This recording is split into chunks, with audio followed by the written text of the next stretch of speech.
Can you hear me? Can you hear me? Okay. So the debate topic today is that it's better to stand up to a bully than ignore them. I've taken the pro. First, I'll define bullying. I'll also define kind of the scope of what I'd be considering. Then I'll be going through the magnitude of the problem, some harms, and if I have time, I'll talk about what I believe would be your position then. So, the definition of bullying per the CDC is unwanted aggressive behavior among school-age children that involves real or perceived power imbalances. It's repeated behavior or behavior that could be repeated over time. There's a couple of different types: direct, which is physical or verbal, in person, directly to, or indirect, which is like gossip, spreading rumors, etc. So I believe that in this debate, to say that to stand up to bullies encompasses a lot of different interventions, whether that be directly from the person who's being bullied, school teachers, other adults, administrators, etc., which can come into the situation and stand up to the bully. So I think that's all encompassed. And then I think on the negative side, the ignoring them would be everyone ignoring the bully. So just to talk a little bit about the magnitude of the harm, there's a lot of different studies out there on the prevalence of bullying. I have a CDC 2015 Youth Risk Behavior Survey, which states that 16% of high school students reporting that they've been bullied in the past 12 months. Electronic bullying or cyberbullying is 20% of high school students, and essentially there are ranging statistics. I've seen 33% in a 2015 school crime supplement to the National Crime Victimization Survey. So there's a lot of different ones. So I'll keep going through that, but I think it's a problem that's large enough, at least prevalent enough, that if the harms are significant, it's something that we need to address. So first with the harms, I'll start with the most serious, and that is that there's a correlative relationship to suicide. And while you can't say that suicide is necessarily caused by bullying, you can say there's enough statistical significance to the relationship that you can say that when you identify someone being bullied, you also identify someone who is possibly at risk for suicide. That's from the CDC. As well, it has significant effects on academic achievement, also has serious legal and emotional effects on the bullier. And so just to open and respond to one thing that you said, you mentioned bullying, ignoring bullying as being everyone ignoring the bully, which I don't necessarily contend, but I think that it would be more about ignoring the bully in response to the bullying as opposed to ignoring that the bullying is going on. I think that's what we're pretty much arguing here, and I can see you shaking your head, so you somewhat agree with me. As far as the statistics that correlate bullying with psychological problems, including anxiety disorders, depression, thoughts of suicide, I am in complete agreement with you there as well. And as far as bullying being a problem, I mean, that's kind of the reason why we're debating this, is because bullying is a problem.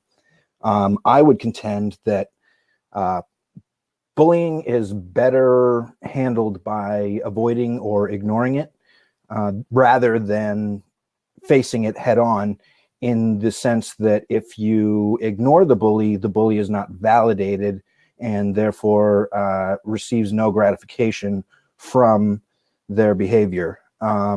And if you avoid the bully, if everyone were to avoid the bully, then the bully gets no validation from social reinforcement, and thus is no longer in a position of feeling superior. I agree with your definition of bullying. I would say that the social harms are greater than the physical harms, and also more difficult to avoid, but or ignore, and I will get into that afterward, I just want to lob one thing at you, and that would be that there are 4 types of bullying: physical, verbal, emotional, and cyberbullying. And so I will let you take it from there. Okay, so I think that we're largely in agreement about a lot of the things, particularly of bullying. So I'll just get straight to the efficacy of ignoring bullying versus the efficacy of some interventions.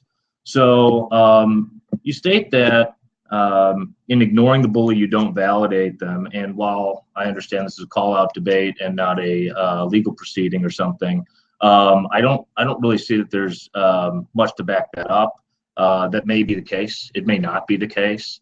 So I do think that there are interventions in bullying that can be effective.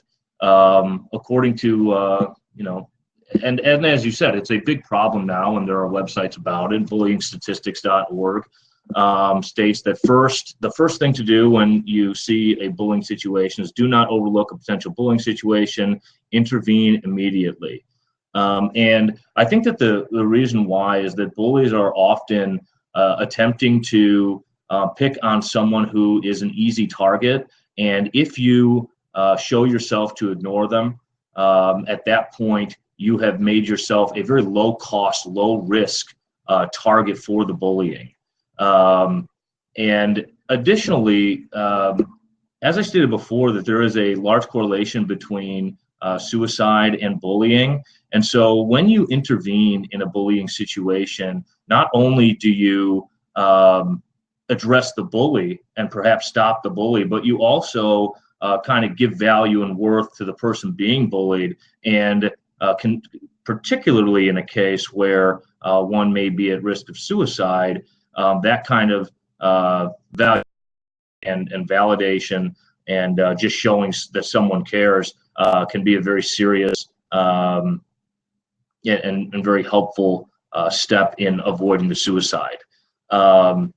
Additionally, if you don't, if there is no reaction to a bullying situation, not only does it not deter that specific person from continuing the bullying, but it also allows for a general climate for bullying where other people who may or may not otherwise participate in bullying behavior now do participate in bullying behavior because of the low cost associated with it.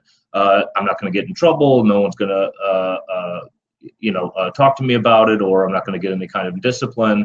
And so at that point, I do think that it's important to step in to serve as a general deterrent. Lastly, there are significant legal ramifications from bullying. I have several cases here in the millions of dollars schools have been sued for bullying. So you have to intervene.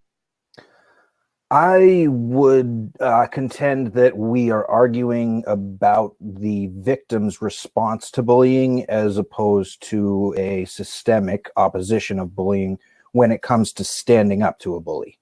I will definitely say that as far as outside influences on bullying, I believe that, an adult or a superior intervention negates the sense of superiority for the bully. But I don't think that's included in standing up to bullying. I would argue that if one were to avoid a bully entirely in absolution, then there would be no one to bully. If everyone collectively avoided bullies, there would be no sense of superiority, and there would be no harassment, there would be no physical harm, there would be no verbal abuse, because there's no one to abuse. There is no subject for the bully to abuse. I would say that if everyone ignored the bully, then again, that removes the social validation that comes with bullying. Bullies thrive on the reinforcement that they receive due to their own psychological, overwhelming evidence points to their psychological damage and their inability to cope with their personal problems, so they project their bullying on others. So if one were to not be able to be bullied, then there would be no projection and thus no bullying. I would also say that if it was brought to the attention of authority, that would be a form of avoiding the bullying, because you're going to an authority figure and directly addressing them, as opposed to directly addressing the bully and thus standing up to them.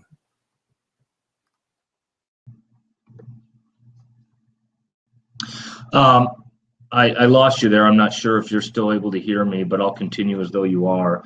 So first you talk about everyone avoiding them. Now you're basically interchanging the word avoid with ignore. And I think that there's a definitional problem there, because if you are ignoring a bully, you are paying them no, never mind. That means you would change nothing in your daily routine, your life, in order to respond to them, because you're ignoring them. You're giving them whatever they're doing, you're giving them no value. So if you took another route to school or you avoided them in class, I believe that would not be ignoring them. That would actually be a form of intervention. Now, it wouldn't be standing up to them. I would agree with that, but it's certainly not ignoring them, as in not giving them any value for what they're doing. Additionally, you talk about bullies projecting, and I think that's right in some ways.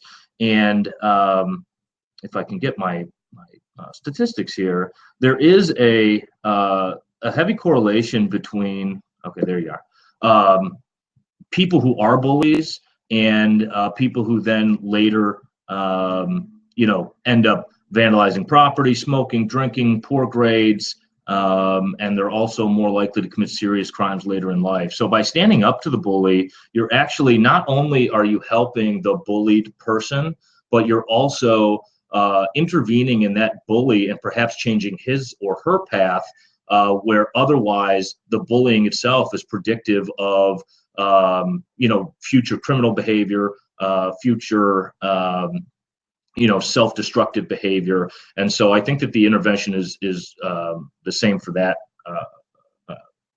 good for that reason as well. Now you said again that going to an adult is ignoring, and I would just say that you said that going to adult is avoiding them, but I don't think avoiding is your side of the debate. I think your side of the debate is ignoring them, and I think that going to an adult and telling and trying to get them to intervene, that's not ignoring them. It is in fact doing something about it. And so I don't think that can reasonably be on your side of the debate. Although I would agree that it's not exactly standing up to them, but there is, it's certainly not ignoring them in my estimation. Again, I did mention some cases where schools did not address bullying. In TFV Anchorage School District, there was a settlement of $4.5 million. In Dovey Row School District, there was a settlement of $1.35 million. I mean, and there's 10, 12 of these that I can list off.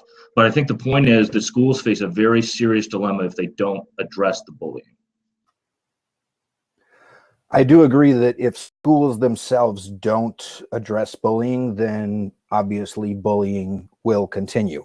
I think a more reasonable means would be to implement a program of emotional intelligence where students were instructed to actively avoid bullies in a situation where they were receiving direct harassment from a bully, or to ignore the bully when they are imposing their will, if you will, so that there is no physical verbal confrontation, which creates a higher response in the brain and stress levels increase, thus elevating the situation to another level that it would otherwise have not gotten to. I wanted to touch on a few points that you made about taking another route to or from school being ignoring the bully. And I would not classify that as ignorant of the bully.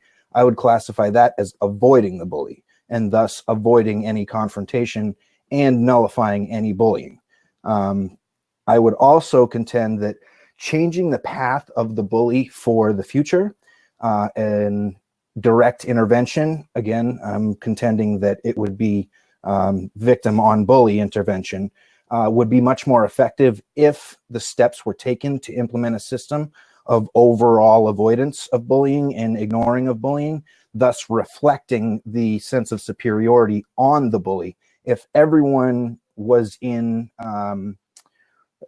cohesion in an attempt to stop the bully from effectively damaging someone else or influencing themselves over another person, then the bully would then be being bullied. He would be taken, he would be nullified, he would be ostracized, because the social impact of him bullying would be so negative that he would be discouraged from doing it in the first place.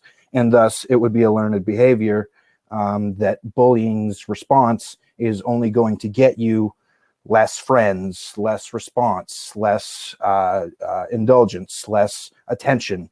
And this is not backed up by any statistical measure, but I would contend that a lot of what children under the age of, say, 15 do is in an attempt to attract more attention and attract more positivity, reinforcement, and development of their character through that. So I wonder, you have a little bit more time than me. I wonder if I might just ask you a couple of questions and allow you to respond, and then I'll take the rest of my turn. So can you respond to the idea that if bullying itself is predictive behavior of that bully then later on committing crimes or doing self-destructive behavior, if you were to either ignore or avoid or in fact bully them by ostracizing them, how do you think that would affect the bully itself, and how would you be able to stop the kind of onset of these negative behaviors that they see later on? So bullying in itself is an aversive behavior. It's an attempt to get someone to act differently, or to feel bad about the way that they're acting or they look, or their emotional stability currently. It's in order to teach that bully to reverse the adverse effects of bullying, creating an atmosphere where the bully feels shamed, where the bully feels ostracized, where the bully feels as though they are not in a power of control or in a position of control, but rather are being controlled by those actively avoiding or ignoring them in order to not validate and encourage them.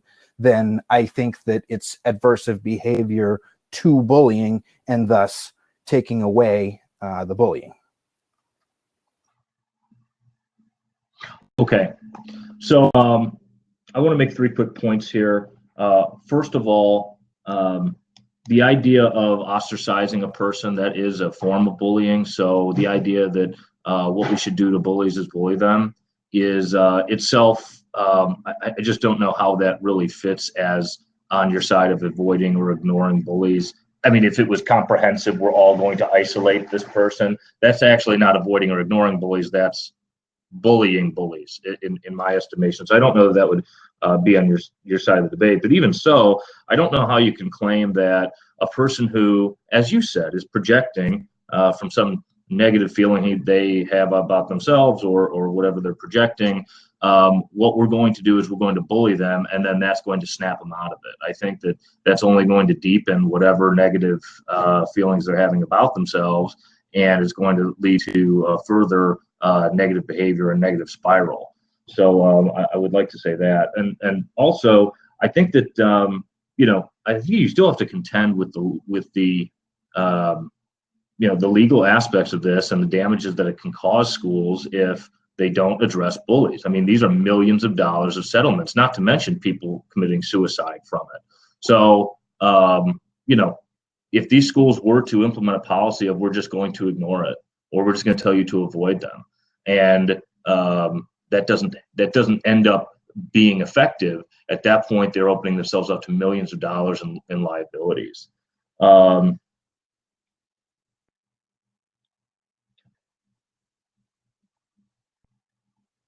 I guess the last thing I would say here is that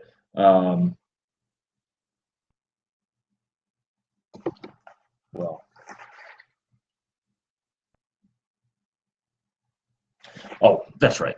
So, often we're talking about, middle-aged school, middle school children, high school kids, and when we tell them that the policy is to avoid or ignore, we're telling them something that they really, literally cannot do. They don't have the power to do that. So, you have a child who is forced to go to school by the law, and is subjected to behavior that if any adult were subjected to, there would be legal action taken immediately. However, because they're kids and because we just are going to let them have it. If we are going to compel children to go to a place every single day, then I think we have a responsibility as a society to make that place as safe as possible for them. We need to address bullies and stop them from being able to engage in this type of behavior.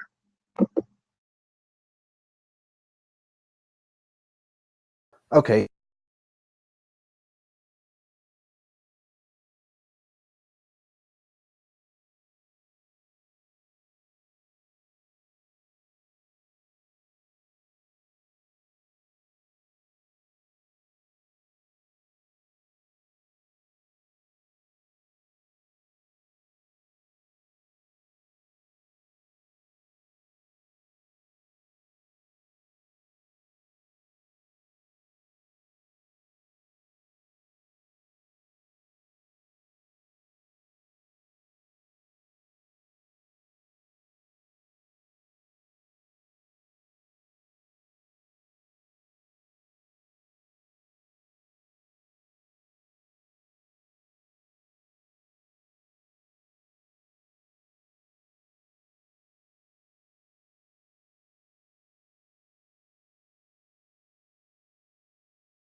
Can you hear me? All right, I can't hear you. Can you still hear me? Okay, great. Few quick points that I wanted to make, and since the time disparity is so different, I don't mind if you turn it back to me. And one is that the bullies or the victims of the bullying do not have the ability to avoid or ignore the bullies, when in fact it is an individual choice to respond to the bully or to avoid or ignore the bully. As far as that being a liability for a school, I would say that if my earlier proposed plan of an emotional intelligence awareness, say board or training were to be created, then indoctrinating the students to avoid or ignore bullies would create less bullying and thus avoid the lawsuits. Now, it's the burden. I'm going to end. So if you want to turn it back to me real quick. If the burden of the bullying and the avoidance of liabilities and lawsuits is on the school to implement that program, then the school is much more inclined to ensure its success by creating and fostering a better environment for the bullies to vent their projected emotional disturbances into a psychological evaluation, a psychiatrist, someone who can better help them than the victim of a bully. I think, again, that burden is on the school to create that program and to foster the development of the kids. However, I don't believe that bullying only occurs in schools, and there have been documented examples of workplace avoidance of bullying and repercussions and firings if someone is perceived to have a repetitively aggressive and harassing tone towards their coworkers. Nobody wants to really work in an environment where you are constantly being reprimanded for things that are either beyond your control or for things that you may have done right, but it's just someone's turn to pick on you. That doesn't attract top talent, that doesn't retain good workers, and it doesn't create a positive work environment.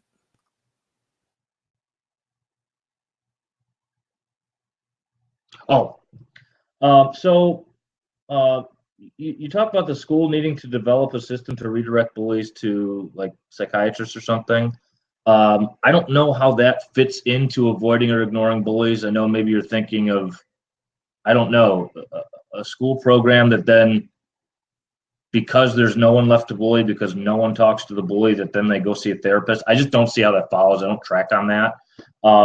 You also talk about being an individual choice, but point that bullying can happen outside of schools, and I think that's a good place to look. What happens when it happens outside of schools? Do we expect someone who comes to work and someone says that they call them a excuse my language, they call them a fag, or they call them some sort of slur or some sort of, they don't just say, oh, I'm just teasing. They are immediately reprimanded, they are immediately dealt with, or there's a lawsuit coming on the back end. Additionally, I mean, I don't know that you could really say that a school policy that's written, we ignore bullying, right? We ignore the bullies, is going to fly in court when bullying takes place.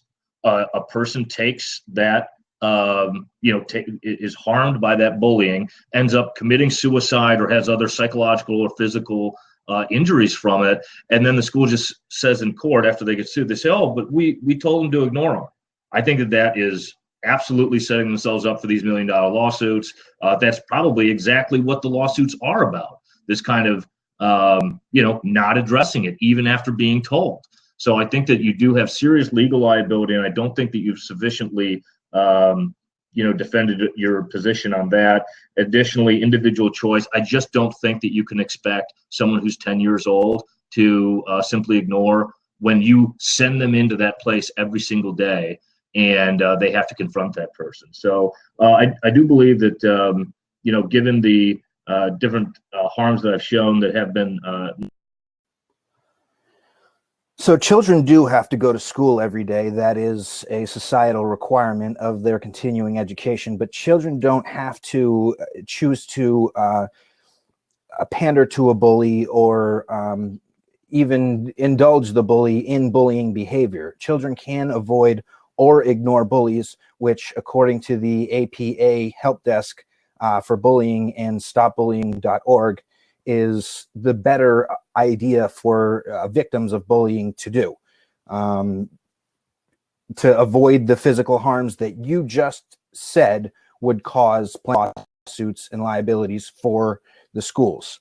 In any environment where one is to foster growth, whether it be a school or a work environment or any other environment where cohesion is ideal and bullying is a terrible option, I think it would be best to implement, again, a system of emotional intelligence and awareness, whereas the bullying was actively avoided at all costs. Avoidance being the first step in combating bullying. Ignoring bullying, I don't think is as effective of a solution. However, I have avoiding or ignoring bullying as part of my con. So I think avoidance would not validate bullying. It would not create the idea of projection for the bully to feel satiated through their behavior.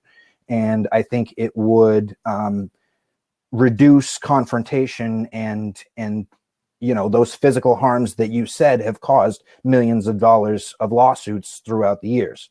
I would also contend that standing up to bullying is putting yourself closer to physical or emotional harm, and that standing up to bullies doesn't necessarily reduce rates of suicide or psychological imbalance, and thus legal problems later in life.